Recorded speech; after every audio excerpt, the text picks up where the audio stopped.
Act 2 of Othello by William Shakespeare. Act 2, Scene 1. A seaport in Cyprus. A platform. Enter Montano and two gentlemen. What from the Cape can you discern at sea? Nothing at all. It is a high-wrought flood. I cannot, twixt the heaven and the main, descry a sail. Methinks the wind hath spoke aloud at land. A fuller blast ne'er shook our battlements. If it hath ruffianed so upon the sea, what ribs of oak, when mountains melt on them, can hold the mortise? What shall we hear of this?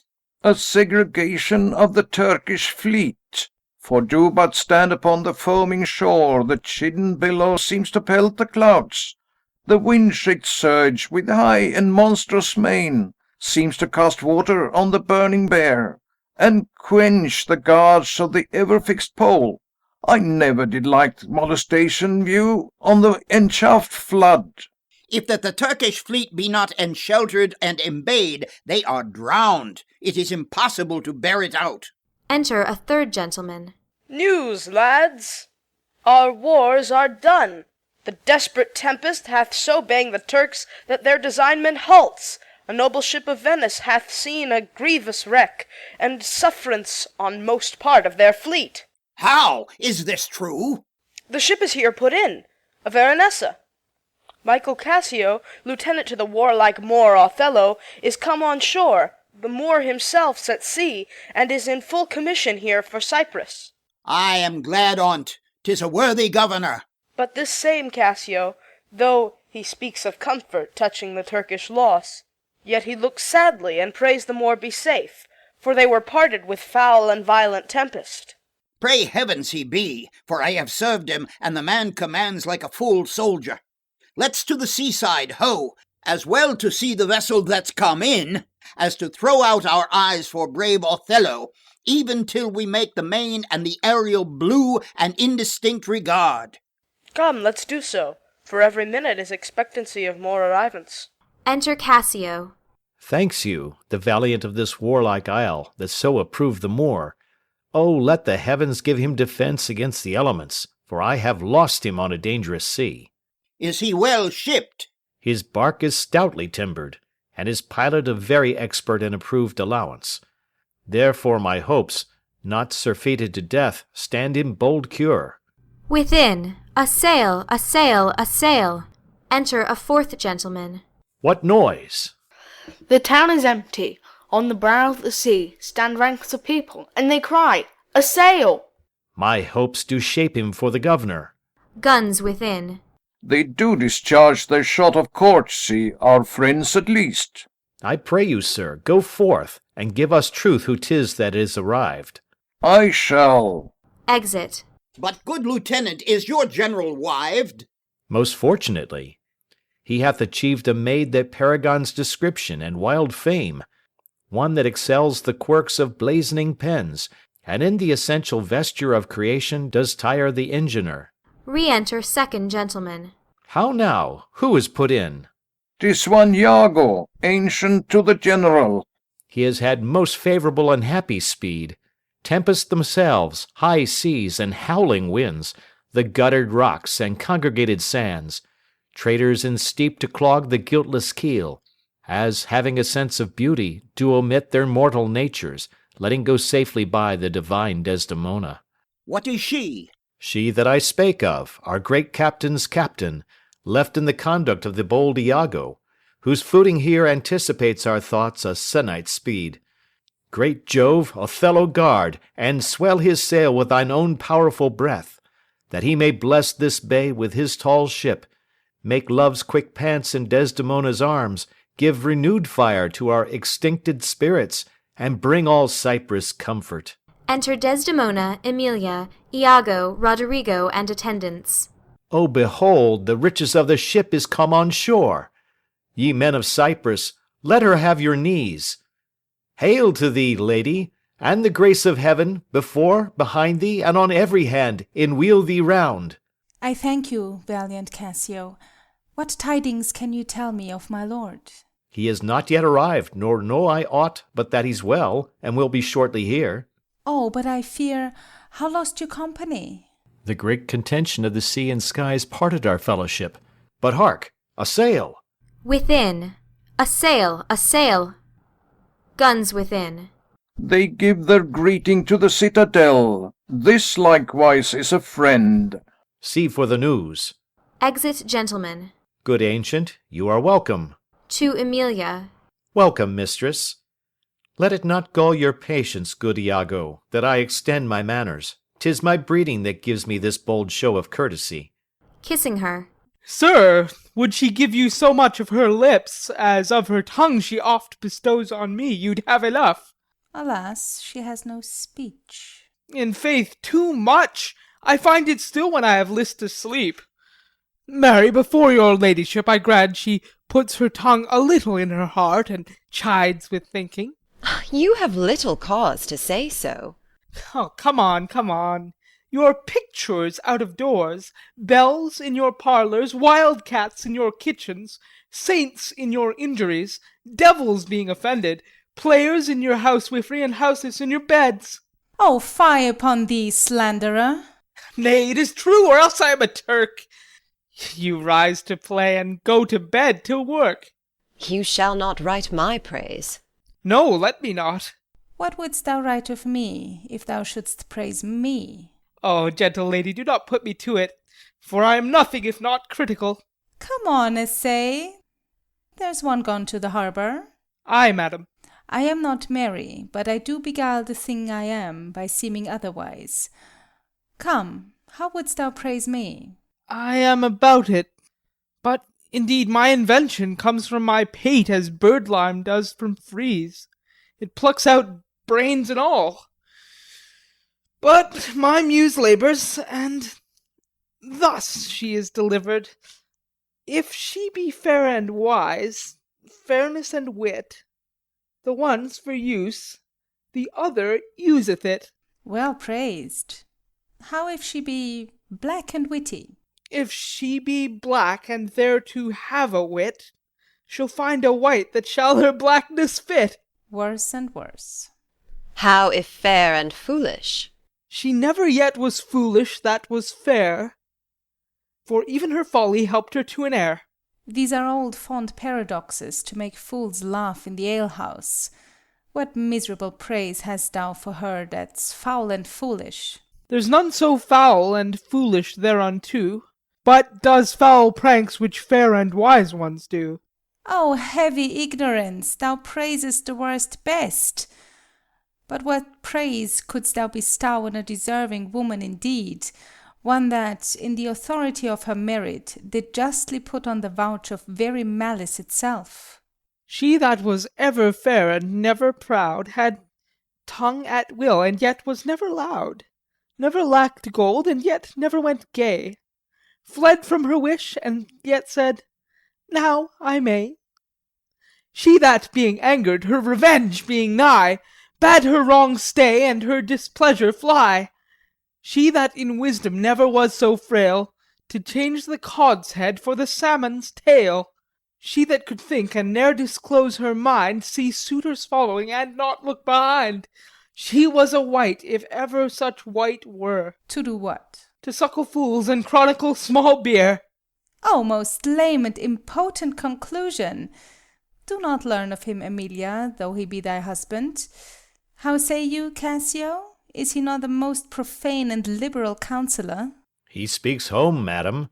You may relish him more in the soldier than in the scholar. Aside. He takes her by the palm. Ay, well said, whisper. With as little a web as this will I ensnare as great a fly as Cassio. Ay, smile upon her, do. I will gyve thee in thine own courtship.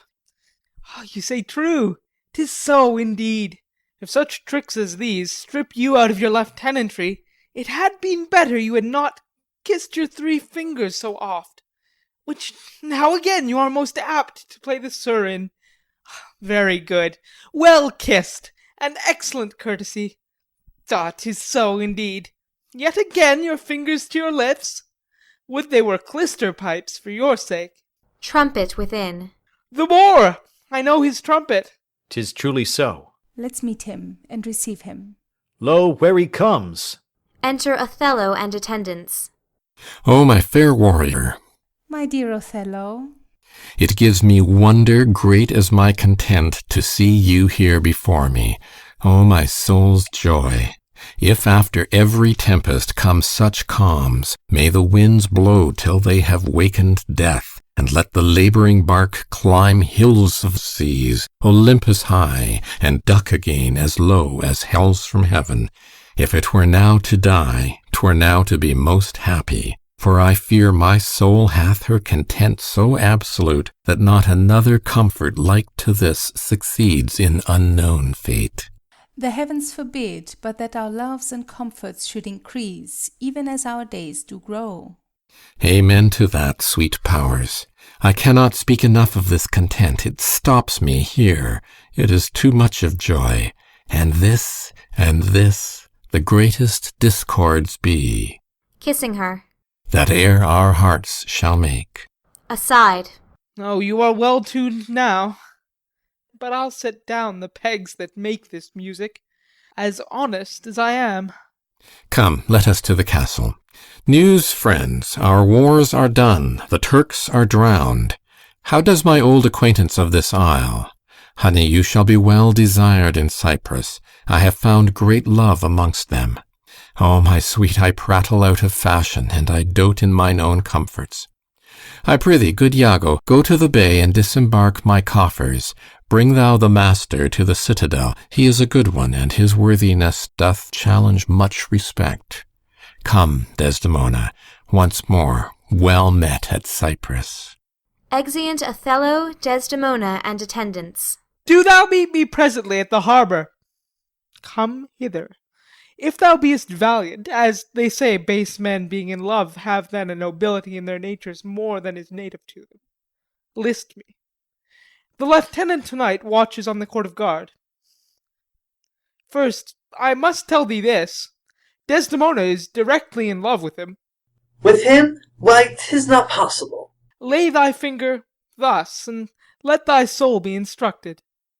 Mark me with what violence she first loved the more, but for bragging and telling her fantastical lies. And will she love him still for prating? Let not thy discreet heart think it. Her eye must be fed, and what delight shall she have to look on the devil? When the blood is made dull with the act of sport, there should be, again to inflame it and to give satiety a fresh appetite, loveliness in favour, sympathy in years, manners, and beauties, all which the more is defective in. Now, for want of these required conveniences, her delicate tenderness will find itself abused, begin to heave the gorge, disrelish and abhor the more, very nature will instruct her in it, and compel her to some second choice. Now, sir, this granted, as it is most pregnant and unforced position, who stands so eminently in the degree of this fortune as Cassio does? A knave very voluble, no further conscionable than in putting on the mere form of civil and humane seeming, for the better compass of his salt and most hidden loose affection. Why, none. A slipper and subtle knave, a finder out of occasions, that has an eye can stamp and counterfeit advantages, though true advantage never present itself. A devilish knave. Besides, the knave is handsome, young, and hath all those requisites in him that folly and green minds look after. A pestilent, complete knave, and the woman hath found him already. I cannot believe that in her she is full of most blessed condition. Blessed fig's end! The wine she drinks is made of grapes. If she had been blessed, she would never have loved the more. Blessed pudding! Didst thou not see her paddle with the palm of his hand? Didst not mark that? Yes, that I did. That was courtesy. Lechery by this hand! An index and obscure prologue to the history of lust and foul thoughts. They met so near with their lips that their breaths embraced together. Villainous thoughts, Roderigo, when these mutualities so marshal the way, hard at hand comes the master and main exercise, the incorporate conclusion. Pish! But, sir, be you ruled by me. I have brought you from Venice. Watch you to-night. For the command I'll lay it upon you. Cassio knows you not.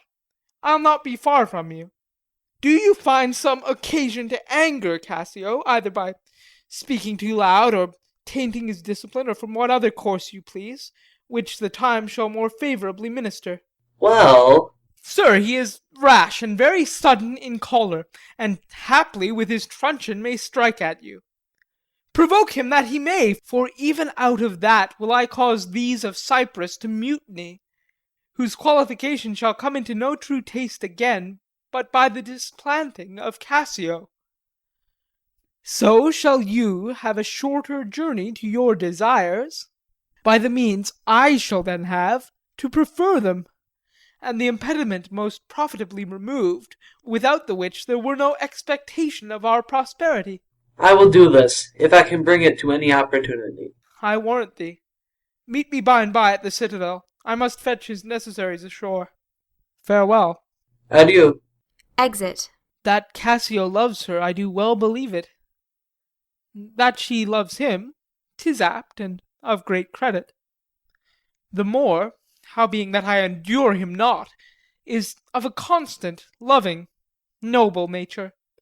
And I dare think he'll prove to Desdemona a most dear husband. Now, I do love her too, not out of absolute lust, though peradventure I stand accountant for as great a sin, but partly led to diet my revenge, for that I do suspect the lusty Moor hath leaped into my seat, and thought whereof doth like a poisonous mineral knot my innards, and nothing can or shall content my soul till I am even with him, wife for wife, or failing so, yet that I put the Moor at least into a jealousy so strong that judgment cannot cure. Which thing to do, if this poor trash of Venice, whom I trash for his quick hunting, stand the putting on, I'll have our Michael Cassio on the hip, abuse him to the Moor in the rank garb. For I fear Cassio with my nightcap too. Make the Moor think me, love me, and reward me for making him egregiously an ass, and practising upon his peace and quiet even to madness. 'Tis here, but yet confused. Knavery's plain face is never seen till used. Exit. Scene 2. A street. Enter a herald with a proclamation, people following. It is Othello's pleasure, our noble and valiant general, that upon certain tidings now arrived, importing the near perdition of the Turkish fleet, every man put himself into triumph, some to dance, some to make bonfires, each man to what sport and revels his addiction leads him. For besides these beneficial news, it is the celebration of his nuptial. So much was his pleasure should be proclaimed. All offices are open, and there is full liberty of feasting from this present hour of 5 till the bell have tolled 11. Heaven bless the Isle of Cyprus and our noble general Othello. Exeunt. Scene 3. A hall in the castle. Enter Othello, Desdemona, Cassio, and attendants. Good Michael, look you to the guard tonight. Let's teach ourselves that honourable stop, not to outsport discretion. Iago hath direction what to do, but notwithstanding, with my personal eye will I look to it. Iago is most honest. Michael, good night. Tomorrow, with your earliest, let me have speech with you. To Desdemona. Come, my dear love, the purchase made, the fruits are to ensue, the profits yet to come 'tween me and you. Good night. Exeunt Othello, Desdemona, and attendants. Enter Iago. Welcome, Iago. We must to the watch. Not this hour, Lieutenant. 'Tis not yet 10 of the clock. Our general cast us thus early for the love of his Desdemona, who, let us not therefore blame, he hath not yet made wanton the night with her, and she is sport for Jove. She's a most exquisite lady. And I'll warrant her full of game. Indeed, she is a most fresh and delicate creature. What an eye she has! Methinks it sounds a parley to provocation. An inviting eye, and yet methinks right modest. And when she speaks, is it not an alarm to love? She is indeed perfection. Well, happiness to their sheets. Come, Lieutenant, I have a stoup of wine. And here without are a brace of Cyprus gallants that would fain have a measure to the health of black Othello. Not tonight, good Iago. I have very poor and unhappy brains for drinking. I could well wish courtesy would invent some other custom of entertainment. Oh, they are our friends. But 1 cup. I'll drink for you. I have drunk but 1 cup tonight, and that was craftily qualified too. And behold, what innovation it makes here. I am unfortunate in the infirmity, and dare not task my weakness with any more. What, man? 'Tis a night of revels. These gallants desire it. Where are they? Here at the door. I pray you call them in. I'll do it, but it dislikes me. Exit. If I can fasten but 1 cup upon him with that which he hath drunk tonight already, he'll be as full of quarrel and offence as my young mistress' dog. Now my sick fool Roderigo, whom love hath turned almost the wrong side out, to Desdemona hath tonight caroused potations pottle deep, and he's to watch 3 lads of Cyprus, noble swelling spirits that hold their honours in a wary distance, the very elements of this warlike isle, have I tonight flustered with flowing cups, and they watch too. Now, mongst this flock of drunkards am I to put our Cassio in some action that may offend the isle. But here they come. If consequence do but approve my dream, my boat sails freely, both with wind and steam. Re-enter Cassio, with him Montano and gentlemen, followed by servant with wine. For heaven, they have given me a rouse already. Good faith, a little one, not past a pint, as I am a soldier. Some wine, ho! Sings. And let me the canakin clink, clink, and let me the canakin clink. A soldier's a man! Oh, life's but a span when they let a soldier drink. Hey, some wine, boys! For God, an excellent song. I learned it in England, where indeed they are most potent in potting. Your Dane, your German, and your swag-bellied Hollander. Hey, drink, ho! Are nothing to your English. Is your Englishman so expert in his drinking? Why, he drinks you with facility, your Dane dead drunk. He sweats not to overthrow your Almain. He gives your Hollander a vomit ere the next pottle can be filled. To the health of our general. I am for it, Lieutenant, and I'll do you justice. Oh, sweet England. Sings. King Stephen was a worthy peer, his breeches cost him but a crown. He held them 6pence all too dear, with that he called the tailor lown. He was a wight of high renown, and thou art but of low degree. 'Tis pride that pulls the country down, then take thine old cloak about thee. Some wine, ho! Why, this is a more exquisite song than the other. Oh, will you hear it again? No, for I hold him to be unworthy of his place that does those things. Well, God's above all, and there be souls must be saved, and there be souls must not be saved. It's true, good lieutenant. For mine own part, no offence to the general, nor any man of quality, I hope to be saved. And so do I too, lieutenant. Ay, but by your leave, not before me. The lieutenant is to be saved before the ancient. Let's have no more of this. Let's to our affairs. Forgive us our sins. Gentlemen, let's look to our business. Do not think, gentlemen, I am drunk. This is my ancient, this is my right hand, and this is my left. I am not drunk now. I can stand well enough, and I speak well enough. Excellent well. Why, very well, then. You must not think, then, that I am drunk. Exit. To the platform, masters. Come, let's set the watch. You see this fellow that is gone before. He's a soldier fit to stand by Caesar and give direction. And do but see his vice. 'Tis to his virtue a just equinox, the one as long as the other. 'Tis pity of him. I fear the trust Othello puts in him on some odd time of his infirmity will shake this island. But is he often thus? 'Tis evermore the prologue to his sleep. He'll watch the horologe a double set if drink rock not his cradle. It were well the general were put in mind of it. Perhaps he sees it not, or his good nature prizes the virtue that appears in Cassio, and looks not on his evils. Is not this true? Enter Roderigo. Aside to him. How now, Roderigo? I pray you, After the lieutenant. Go. Exit Roderigo. And 'tis great pity that the noble Moor should hazard such a place as his own second with one of an ingraft infirmity. It were an honest action to say so to the Moor.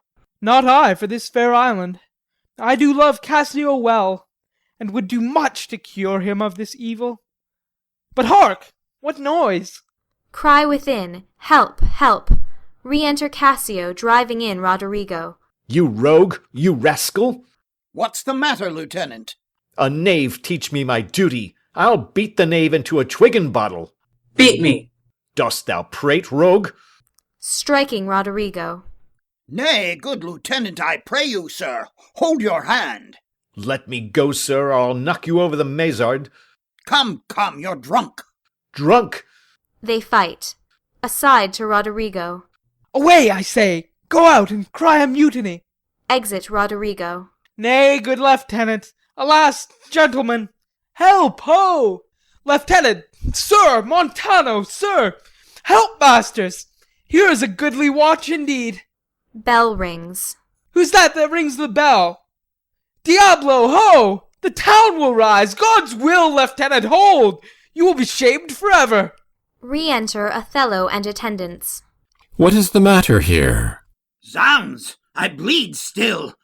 I'm hurt to the death. Hold for your lives. Hold, ho! Lieutenant, sir, Montano, gentlemen, have you forgot all sense of place and duty? Hold! The general speaks to you. Hold, hold, for shame! Why, how now, ho! From whence ariseth this? Are we turned Turks, and to ourselves do that which heaven hath forbid the Ottomites? For Christian shame, put by this barbarous brawl. He that stirs next to carve for his own rage holds his soul light. He dies upon his motion. Silence that dreadful bell. It frights the isle from her propriety. What is the matter, masters? Honest Iago, that looks dead with grieving, speak, who began this? On thy love I charge thee. I do not know. Friends all but now, even now, in quarter and in terms, like bride and groom divesting them for bed. And then, but now, as if some planet had unwitted men, swords out and tilting one at other's breast in opposition bloody. I cannot speak any beginning to this peevish odds, and would in action glorious I had lost those legs that brought me to a part of it. How comes it, Michael, you are thus forgot? I pray you, pardon me. I cannot speak. Worthy Montano, you were wont be civil. The gravity and stillness of your youth the world hath noted, and your name is great in mouths of wisest censure. What's the matter that you unlace your reputation thus, and spend your rich opinion for the name of a night brawler? Give me answer to it. Worthy Othello, I am hurt to danger. Your officer Iago can inform you, while I spare speech, which something now offends me of all that I do know, nor know I aught by me that said or done amiss this night, unless self-charity be sometimes a vice, and to defend ourselves it be a sin when violence assails us. Now, by heaven, my blood begins my safer guides to rule, and passion, having my best judgment collied, assays to lead the way. If I once stir, or do but lift this arm, the best of you shall sink in my rebuke. Give me to know how this foul rout began, who set it on. And he that is approved in this offence, though he had twinned with me both at a birth, shall lose me. What, in a town of war, yet wild, the people's hearts brimful of fear, to manage private and domestic quarrel, in night, and on the court and guard of safety? 'Tis monstrous. Iago, who began it? If partially affined or leagued in office, thou dost deliver more or less than truth, thou art no soldier. Touch me not so near. I had rather have this tongue cut from my mouth than it should do offence to Michael Cassio. Yet I persuade myself to speak the truth shall nothing wrong him. Thus it is, General. Montano and myself being in speech, there comes a fellow crying out for help, and Cassio following him with determined sword to execute upon him. Sir, this gentleman steps into Cassio and entreats his pause. Myself the crying fellow did pursue, lest by his clamour, As it so fell out, the town might fall in fright. He, swift of foot, outran my purpose, and I returned the rather for that I heard the clink and fall of swords, and Cassio high in oath, which till to-night I ne'er might say before. When I came back, for this was brief, I found them close together at blow and thrust, even as again they were when you yourself did part them. More of this matter cannot I report, but men are men, and best sometimes forget. Though Cassio did some little wrong to him, as men in rage strike those that wish them best, yet surely Cassio, I believe, received from him that fled some strange indignity which patience would not pass. I know, Iago, thy honesty and love doth mince this matter, making it light to Cassio. Cassio, I love thee, but never more be officer of mine. Re-enter Desdemona, attended. Look, if my gentle love be not raised up, I'll make thee an example. What's the matter? All's well now, sweeting, come away to bed. To Montano, who is led off. Sir, for your hurts myself will be your surgeon. Lead him off. Iago, look with care about the town, and silence those whom this vile brawl distracted. Come, Desdemona, 'tis the soldier's life to have their balmy slumbers waked with strife. Exeunt all but Iago and Cassio. What, are you hurt, Lieutenant? Aye, past all surgery. Marry, heaven forbid! Reputation, reputation, reputation. Oh, I have lost my reputation. I have lost the immortal part of myself, and what remains is bestial. My reputation, Iago, my reputation. As I am an honest man, I thought you had received some bodily wound. There's more sense in that than in reputation. Reputation is an idle and most false imposition, oft got without merit and lost without deserving. You have lost no reputation at all, unless you repute yourself such a loser. What, man? There are ways to recover the general again. You are but now cast in his mood, a punishment more in policy than in malice. Even so as one would beat his offenceless dog to affright an imperious lion. Suit him again, and he is yours. I would rather sue to be despised than to deceive so good a commander with so slight, so drunken, and so indiscreet an officer. Drunk? And speak parrot? And squabble? Swagger? Swear? And discourse fustian with one's own shadow? Oh, thou invisible spirit of wine, if thou hast no name to be known by, let us call thee devil. What was he that you followed with your sword? What had he done to you? I know not. Is't possible? I remember a mass of things, but nothing distinctly. A quarrel, but nothing wherefore. O God, that men should put an enemy in their mouths to steal away their brains! That we should, with joy, pleasance, revel, and applause, transform ourselves into beasts! Why, but you're now well enough. How came you thus recovered? It hath pleased the devil drunkenness to give place to the devil wrath. One unperfectness shows me another, to make me frankly despise myself. Come, you're too severe a moraler. As the time, the place, and the condition of this country stands, I could hardly wish it had not befallen. But since it is as it is, mend it for your own good. I will ask him for my place again. He shall tell me I am a drunkard. Had I as many mouths as Hydra, such an answer would stop them all. To be now a sensible man, by and by a fool, and presently a beast! Oh, strange! Every inordinate cup is unblessed, and the ingredient is a devil. Come, come, good wine is a good familiar creature, if it be well used. Exclaim no more against it. And, good lieutenant, I think you think I love you. I have well approved it, sir. I drunk. You or any man living may be drunk at a time, man. I'll tell you what you shall do. Our general's wife is now the general. I may say so in this respect, for he hath devoted and given up himself to the contemplation, mark, and denotement of her parts and graces. Confess yourself freely to her. Importune her help to put you in your place again. She's of so free, so kind, so apt, so blessed a disposition, that she holds it a vice in her goodness not to do more than she is requested. The broken joint between you and her husband entreat her to splinter. And my fortunes against any lay worth naming, this crack of your love shall grow stronger than it was before. You advise me well. I protest in the sincerity of love and honest kindness. I think it freely. And betimes in the morning I will beseech the virtuous Desdemona to undertake for me. I am desperate of my fortunes, if they check me here. You are in the right. Good night, Lieutenant. I must to the watch. Good night, honest Iago. Exit. And what's he, then, that says I play the villain? When this advice is free I give, and honest, probable to thinking, and indeed the course to win the more again. For 'tis most easy the inclining Desdemona to subdue in any honest suit. She framed as fruitful as the free elements. And then for her to win the more, were to renounce his baptism, all seals and symbols of redeemed sin. Her soul is so enfettered to her love that she may make, unmake what she list, even as her appetite shall play the god with his weak function. How am I, then, a villain to counsel Cassio in this parallel course directly to his good? Divinity of hell!